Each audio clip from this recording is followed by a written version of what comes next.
Good day, lazy readers. Today I'm going to talk more solo leveling once again. I'm going to try and get through this because there is so much to talk about.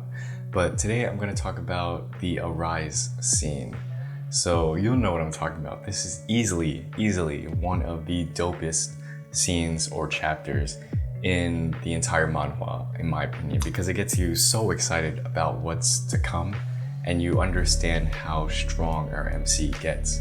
So basically at the end of the job advancement quest, Sung Jin-woo has spent a lot of time in penalty zone and stuff like that. So he gets a lot of points racked up to his job. So we know he's gonna get something super dope, right?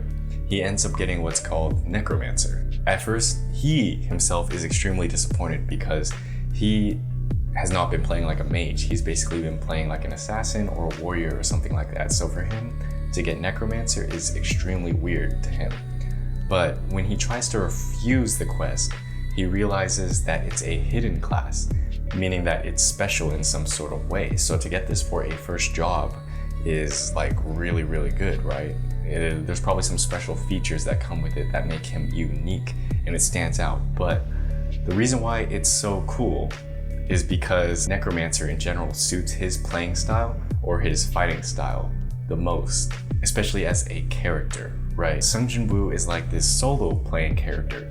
He does not want to go on dungeons with other people, and you can tell that after he's been betrayed so many times. You know, he's not the type of person to go with people that he doesn't trust. At least I wouldn't go with people that I don't trust, especially after all the things these scummy people have done. Basically, it's not ideal to go with people. If he could just clear dungeons by himself, it'd be perfect. And so that's why this job is perfect for him.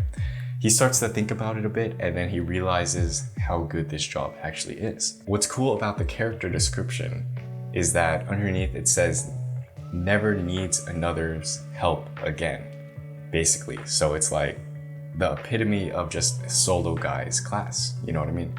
Which is really cool. He kind of ascertains that the system in general, because the system is providing him all these things, he kind of assumes that the system maybe wanted to show him something when it was showing like the mages fighting by summoning these warriors and stuff like that, and how he had such a hard time dealing with them. That's basically what the system was trying to show his playing style as. It was like foreshadowing almost. But what's different is that he realizes that he's very good at close combat anyways.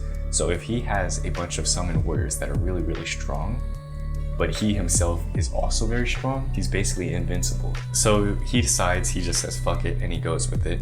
But after all the points have accumulated, he basically gets the title of Shadow Lord, which is one rank higher than a necromancer. So we can assume that there are more ranks available to him in the future, but it's not too sure like what they're gonna be, you know. But he basically skips the necromancer class and gets Shadow Lord. What's really cool about it is that he actually gets his own command phrase also. He gets to name his command phrase. So he uses the word arise to bring back the souls of the dead or whatever and summon them in summoned bodies. And it's sick as fuck, especially the art that revolves around summoned soldiers. They are very shadow-esque, which like I said before is a recurring like motif in the story, shadows, in the sense that how he is surrounded by shadows. He's basically a shadow lord, you know what I mean? So for him to have summoned shadows, it's really cool in terms of thematic things, right? And then what's also extremely awesome is that he realizes that he can summon basically anything. So he turns and looks towards Igris, the guy who's basically stronger than him, and he beat by by luck basically. And he's like, what if I can summon this? And this gets really exciting because then you understand that how OP this class is. He can basically summon anything. And so there are some kinks to it. He can't summon things after it's been like 4 hours or something like that. Also, it's harder to summon things that are stronger than him, and he only gets 3 chances. So he fails on the first 2-1.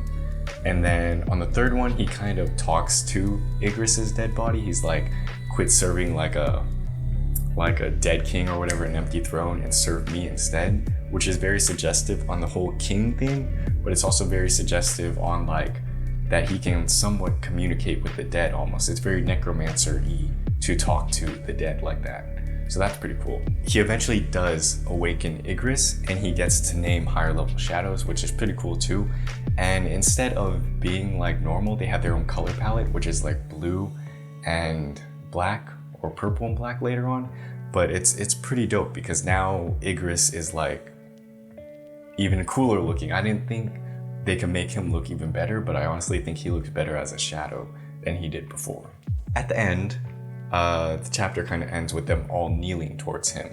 And I think this whole chapter in general, chapter 45, is executed so well, and it gets you so pumped and excited. It's probably one of the best chapters, coming after this long, heated dungeon of fighting all these knights and Igris, and then getting the heapful reward, you know what I mean?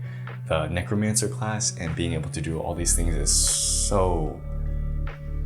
gets you so fired up to read what's next.